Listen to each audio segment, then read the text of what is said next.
Hello po, good afternoon po sa inyong lahat mga ka-ABL. So, andito tayo ngayon sa display center natin. Talagang napakalakas ng ulan mga ka-ABL. So, yun po, yung orange na po yan is ready for delivery na po yan. Bali, pipick upin ito na may-ari from Zamboanga. Saka itong unit natin dito po mga KBL, ito po ay Mazda Bongo na single cab. Bali tayo po dito ay nagkuhan po tayo dito. In-overhaul natin yung makina. Tingnan natin sa loob. Bali, in-overhaul natin yung makina. Tapos kung mapapansin nyo po mga KBL, bago po yung timing belt natin. Boy, bago yung timing belt. So dito po sa amin talagang complete recon unit. Kung may problema ang makina nito, talagang sine-check natin. Boy, kano ganing i-overhaul nato ulit? Sakang mataas yung temperature niya, so pinalitan natin ng head gasket, Alvin. Boy, di ba? Kana, i-check na to. Wala na to ilisad one? Ha? Ano siya i-puloy ang tagari? Yes. Ang ba daw? So yan po mga ka-ABL. So itong aming valve cover gasket, papalitan din natin yan. Ito brand new. So talagang tanggalasa. So, papalitan niya natin ng valve cover gasket bago yung timing belt. Yan po mga ka-ABL.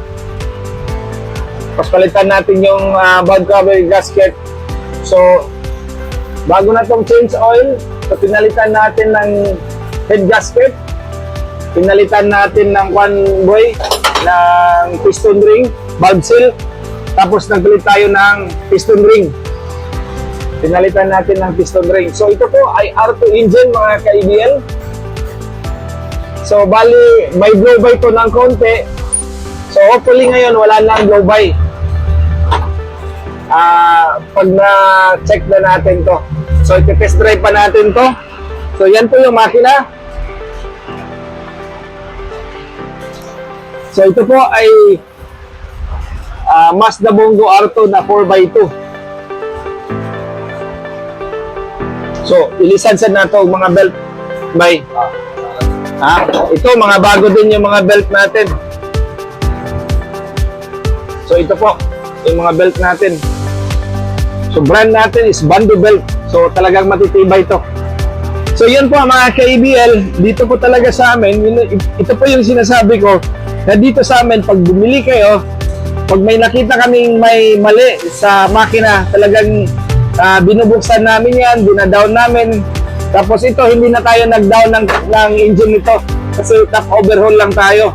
Kasi wala naman problema yung walang problema yung block. So ito po, dito sa amin talaga itong sinasabi ko, talagang complete recon kami dito. Sa ibang dealer, hindi po ganito, talagang mapinturahan lang nila. Wala na, release na kaagad nila. So ito po ay Mazda Bongo 10 feet yung cargo box. Ayan. Maulan lang. So bago din ang kaniyang air cleaner hose natin. Boy, bilisan na itong air cleaner hose. So itong unit natin talagang brand new na paglabas nito.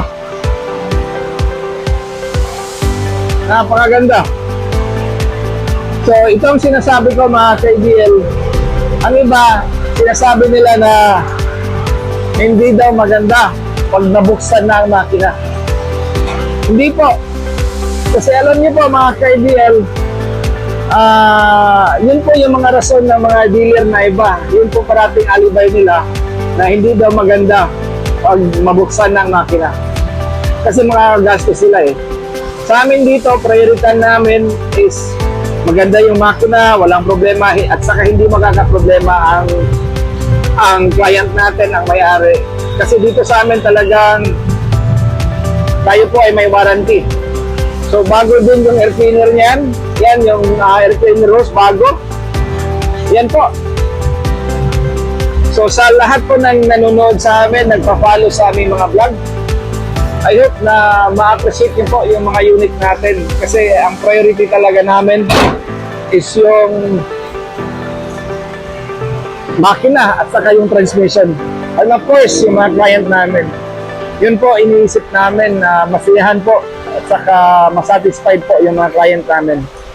Again mga ka-IBL, maraming salamat po sa inyong lahat sa parating panonood po sa mga vlog natin. Talagang sobrang ulan ngayon. Yan po. Thank you po mga ka-IBL.